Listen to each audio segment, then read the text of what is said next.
और इस वक्त की सबसे बड़ी खबर, आखिर राजस्थान में किसकी बनेगी सरकार। इस बारे में अब सामने आया टुडेज चाणक्य का आकलन। गहलोत को स्पष्ट बहुमत मिलने के हैं संकेत। सूत्रों के अनुसार यह आकलन हो सकता है 99 से 108 सीटों का भी। लेकिन क्या सचमुच 3 दिसंबर को यह आकलन सही साबित होगा? वस्तुतः इस बारे में पक्के तौर पर नहीं कहा जा सकता कुछ भी, क्योंकि इससे पहले बिहार चुनाव में गलत साबित हो चुका है टुडेज चाणक्य का आकलन। दूसरी ओर अधिकांश सर्वे दिखा रहे भाजपा को स्पष्ट बहुमत। तो ये बड़ी और अहम खबर, आखिर राजस्थान में किसकी बनेगी सरकार। और पॉलिटिकल एडिटर अदिति नागर लगातार हमारे साथ बनी हुई हैं। अदिति, इस आकलन को, इस आंकड़े को कैसे देख रही हैं आप? देखिए, सबसे महत्वपूर्ण बात यह है कि मैंने पहले कई चुनाव जो है कवर किए हैं, लेकिन इस बार सबसे पहली बात, दिग्गजों को उतारा भारतीय जनता पार्टी ने।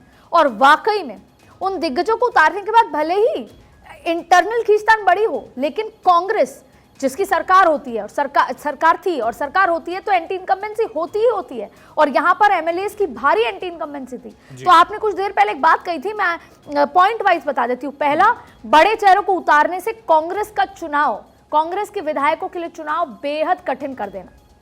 दूसरी बड़ी बात है कि माहौल, भारतीय जनता पार्टी जमीन से काम करती है, स्ट्रैटेजिस्ट है। भले ये जो बात आपने अभी पढ़ के सुनाई, इस पर भी हम बात करेंगे, लेकिन चुनाव को डिफिकल्ट बना दिया।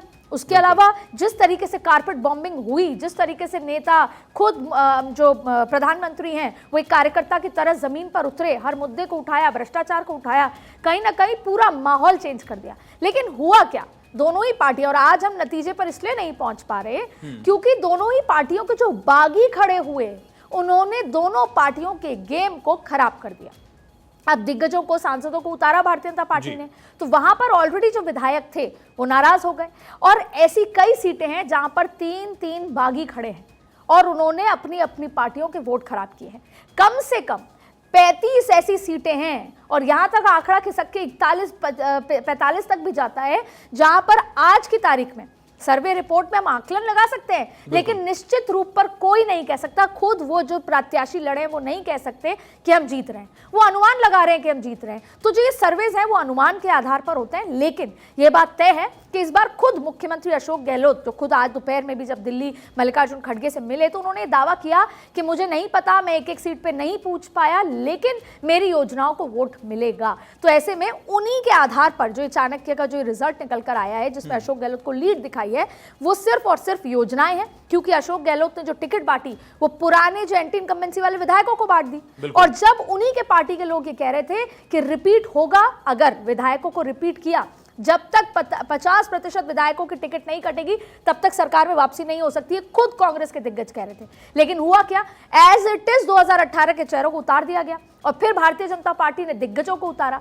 ये सारा गेम जो है, मैं इस बार ये कह सकती हूं कि जो नाराज बागी उतरे, जो निर्दलीय उतरे, उन्होंने पूरा का पूरा गेम ऐसा कर दिया है कि आज भी कोई तय नहीं कर पा रहा। गेम खराब किया या बनाया, ये तो सवाल है अदिति। लेकिन क्या ये रिजल्ट के बाद 3 दिसंबर को भी किंग मेकर हो सकते हैं? ये बाकी ऐसी संभावना बिल्कुल हो सकते हैं। मैं आपको ये बता देती हूं, और बिल्कुल पक्के सूत्रों के लिहाज से। पहला, the fight is really close.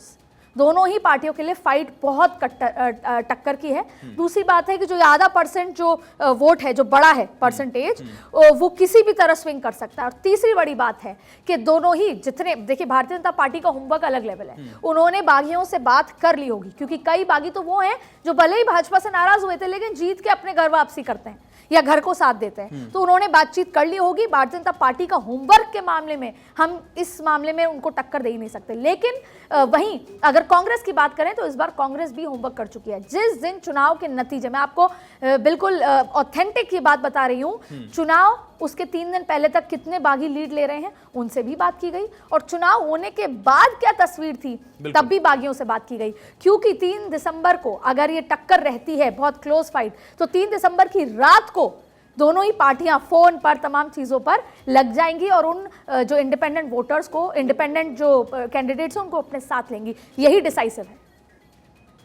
बिल्कुल, अखिलेश लगातार हमारे साथ बने, मध्य प्रदेश का समीकरण अखिलेश समझा रहे हैं। अखिलेश, मुख्यमंत्री शिवराज सिंह चौहान का बुद्धि में वो स्टेटमेंट याद आता है, उन्होंने कहा कि लाडली बहना ने सारे कांटे निकाल दिए कमलनाथ के। उसका आखिर संदेश क्या, उसके मायने क्या हैं? और साथ ही शिवराज सिंह चौहान के खिलाफ एंटी इनकम्बेंसी वाला जो मुद्दा था, क्या वो सच में जमीन पर दिखा भी है, वोटिंग ट्रेंड में भी? देखिए, जो जिस तरह से राजस्थान की तस्वीर अदिति बता रही, कुछ वैसा ही क्लोज फाइट जो है मध्य प्रदेश में भी है। आज जो हम पहले कह रहे थे कि अगर 6 महीने पीछे जाएं तो कांग्रेस की एक तरह से मैसिव वेव दिख रही थी, बदलाव की बात थी। लाडली बहना, जो कांटे निकालने की बात है ना, कि सत्ता की राह में कांटे निकाल दिए हैं बहनों ने, जिस तरह से बढ़ चढ़ के वोट किया। बीजेपी बहुत कॉन्फिडेंट है कि जो लाडली बहनाएं हैं और जो दूसरी महिलाएं भी हैं, क्योंकि लाडली बहनाएं 1 करोड़ 36 लाख है, लेकिन जो वोटर है वो 2 करोड़ 72 लाख के आसपास है। यानी कि जो महिला वोटर है पीएम मोदी के लिए भी घर से निकली हैं और शिवराज के लिए भी घर से निकली हैं।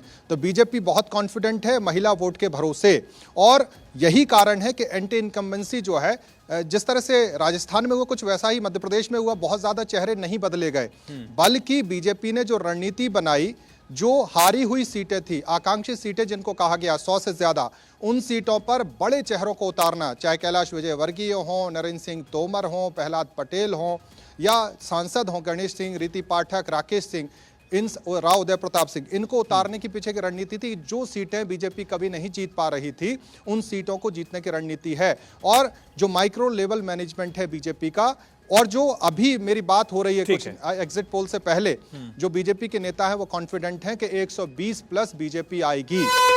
चलिए, इस बीच एक बड़ी खबर है, इस वक्त की बड़ी और अहम खबर का रुख करेंगे सुपर एग्जिट पोल में। सबसे बड़ी खबर इस वक्त की, मध्य प्रदेश से लेकर छत्तीसगढ़, राजस्थान से लेकर मिजोरम और तेलंगाना तक आखिर सरकार किसकी बनने वाली है, ये सबसे पहले भारत 24 आपको समझाएगा। ये बताएगा कि किस दिग्गज की सीट इस बार फंस गई है, कौन सा दिग्गज फिर से सत्ता में आने वाला है, और आखिर क्या समीकरण हावी रहे, किन मुद्दों को लेकर जनता ने वोट किया है, किस नेता की पॉपुलैरिटी क्या है। और मध्य प्रदेश का पहला एग्जिट पोल, ये सबसे पहले आप देख रहे हैं TV9 के एग्जिट पोल में कांटे की टक्कर दिख रही है।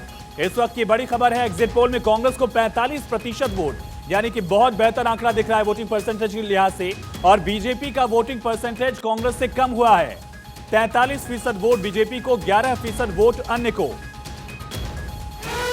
तो ये बड़ी खबर, बीजेपी को 106 से 116 सीटें, 111 से 121 सीटें कांग्रेस को, और 0 से 6 सीटें, यानी कि कांग्रेस जो है वो 116 सीटों का जो बहुमत का आंकड़ा है उसके बेहद करीब दिख रही है। 111, 121 का अगर आप एवरेज भी निकालेंगे तो कांग्रेस यहां बहुमत के आंकड़े तक दिख रही है। लेकिन क्या ये बहुमत का आंकड़ा 2018 जैसा होगा, जहां कांग्रेस को निर्दलियों को अपने साथ लाना पड़ा था? बीएसपी के 2 विधायक रामबाई, संजीव कुशवाहा और तमाम निर्दलीय विधायकों को अपने पाले में लाना पड़ा था। उस तरह के क्वेश्चन क्या दिखेंगे?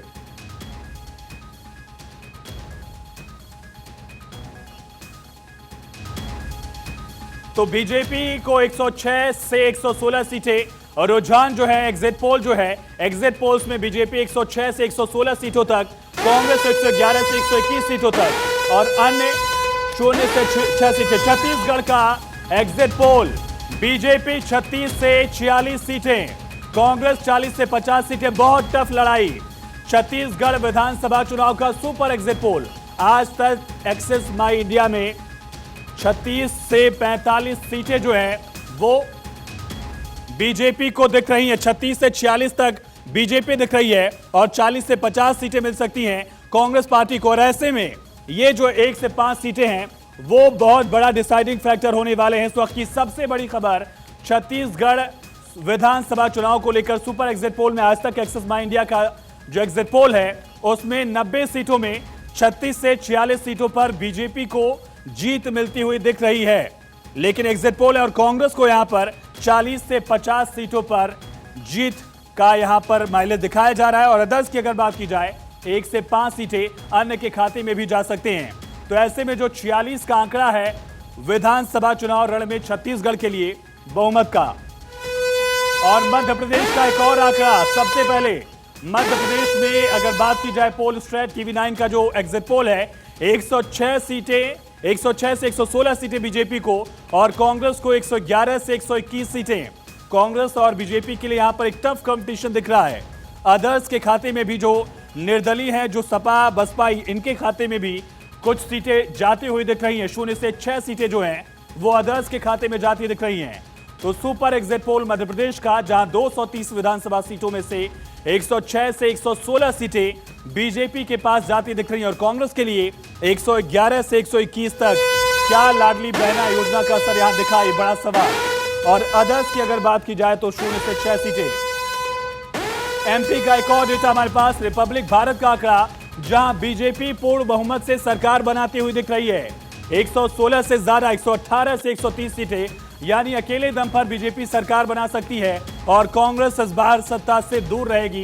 क्या विपक्ष में बैठेगी? 2 राज्य, 2 एग्जिट पोल आप देख रहे हैं, मध्य प्रदेश और छत्तीसगढ़। एक टफ कंपटीशन, एमपी और छत्तीसगढ़। आर भारत का जो एग्जिट पोल है उसमें बीजेपी मध्य प्रदेश में सत्ता में आती हुई दिख रही है, पूर्ण बहुमत के साथ सरकार बनाती हुई दिख रही है।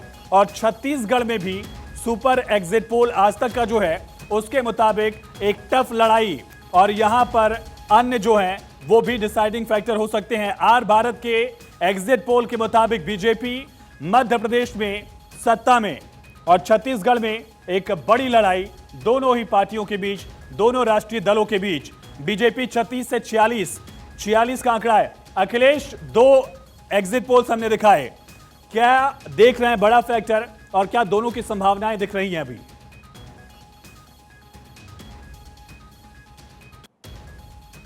बात कह रहे थे उसी लाइन पर एग्जिट पोल जा रहे हैं। और भले रिपब्लिक भारत का जो सर्वे है बहुत आगे बता दे या स्पष्ट बहुमत बता दे, लेकिन दोनों ही पार्टी खुद भी नहीं मानेंगी। दूसरी बात यहां मध्य प्रदेश में कही जा रही है कि कांग्रेस अगर 116 से 1 सीट भी कम रहती है तो बीजेपी मौका नहीं देगी सरकार बनाने का। इस तरह की रणनीतियां भी चल रही, क्योंकि कई निर्दलीय और बसपा से लगातार संपर्क बीजेपी का भी है और कांग्रेस ने भी अपने तरह से जो निर्दलीय है उनको साधने की कोशिश, जो जीतते दिख रहे हैं उनको साधने की कोशिश की है। तो मध्य प्रदेश में जो अलग अलग सर्वे हैं आप देखिएगा, कुछ इसी तरह के आंकड़े आएंगे। बहुत नजदीकी मुकाबला है और अन्य जो है भले बहुत जीते नहीं, लेकिन जीत हार का एक तरह से डिफरेंस वो तय करेंगे। 20 ऐसी सीटें आयुष जहां पर खेल हो सकता है, क्योंकि 105 श्योरिटी से दोनों पार्टी अपनी मान रही हैं, लेकिन जो 20 सीटें हैं वो 20 सीटें तय करेंगे कि मध्य प्रदेश में सरकार किसकी बनेगी। और जो एग्जिट पोल अलग अलग आ रहे हैं, जो महा एग्जिट पोल आप बता रहे हैं, उसी तरफ इशारा कर रहे हैं। आयुष, अखिलेश, क्या जो लाडली बहना का जिक्र किया जा रहा था उसने एक गेम चेंजर फैक्टर दिखाया यहाँ पर, ये आपसे समझेंगे अखिलेश? बिल्कुल, जिस तरह से मैं लगातार कह भी रहा हूं और जो हमने इलेक्शन के दिन भी देखा, जिस तरह से भोपाल में महिला जब हमें मिली और हमने पूछा आप कहां जा रही हो, तो वो ये कहती नजर आई कि मैं छतरपुर जाके वोट डाल रही हूं, लाडली बहना में जो एक तरह से कर्ज अदा करने जा रही हूं अपने भाई का। ये सेंटिमेंट भी देखा गया। अगर तमाम लाडली बहनाओं ने घर से निकल के वोट कर दिया तो ये मानिए कि ये जो मुकाबला करीबी का हुआ इसी कारण हुआ, क्योंकि गड्ढा तो बहुत बड़ा था। लाडली बहनाओं ने एक तरह से बीजेपी की जो पतवार है उसको थाम के रखा। बिल्कुल, वरना ये आंकड़ा बीजेपी के पक्ष में इतना नहीं दिखता, ये बड़ा चैलेंज दिख रहा है। परिवेश, छत्तीसगढ़ के एग्जिट पोल्स को किस तरह से आप देख रहे हैं? बीजेपी और कांग्रेस में यहां कांटे की टक्कर दिख रही है। देखिए, मैं पहले भी कह रहा था कि फाइट जो है वो बहुत क्लोज है।